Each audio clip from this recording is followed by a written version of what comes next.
ভাই একটা কথা কি জানো, এই টাকার জন্য কত ছেলে নিজের স্বপ্নগুলো বিসর্জন দিয়েছে, হারিয়ে ফেলেছে বিকেলের ক্রিকেট খেলা, সন্ধ্যার বন্ধুদের সাথে আড্ডা দেওয়া, সব কিছুই ছেড়ে দিয়েছে এই টাকার জন্য। টাকার জন্য প্রতিটা ছেলে নিজের ক্যারিয়ারটাকে এলোমেলো করে দিয়েছে। পরিবারের কাছ থেকে নানা ধরনের কথা শুনেছে, প্রিয় মানুষকে হারিয়েছে, বন্ধু বান্ধবের থেকে আলাদা হয়ে গিয়েছে, হারিয়ে ফেলেছে তার বিকেলের আড্ডা, সন্ধ্যার আড্ডা, কিংবা বিকেলের ফুটবল ম্যাচ, ক্রিকেট খেলা, ঘুরে বেড়ানো, এই সব কিছু মানে পরিবর্তন করে ফেলেছে শুধুমাত্র নিজের ক্যারিয়ার ভালো রাখার জন্য, মানে প্রতিশ্রুতি করার জন্য বা টাকা ইনকাম করার জন্য।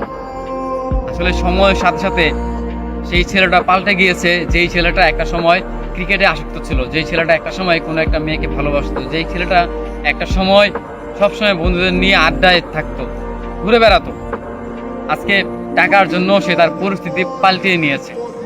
আসলেই মানুষের পরিস্থিতি মানে পাল্টানোর প্রয়োজন, কারণ একটা সময়ের পর গিয়ে, বিশেষ করে ছেলেদের 18 বছরের পর থেকে শুরু হয় তাদের জীবনটা আসলে একটা বিষাক্ত, কিংবা তাদের জীবনটা একটা বেদনা, সেটা তারা মানে বুঝতে পারে 18 বছরের পর।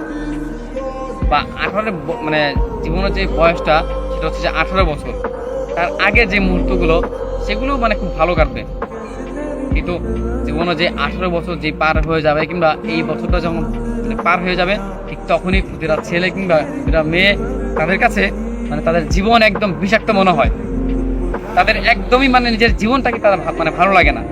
প্রত্যেকটা জায়গায় কষ্ট, মানে অপমান, নিজের ভালো থাকা হয়ে ওঠে না, মানে সব দিক দিয়ে মানে কেন যেন মানে প্রবলেম তৈরি হয় এই 18 বছরের পর।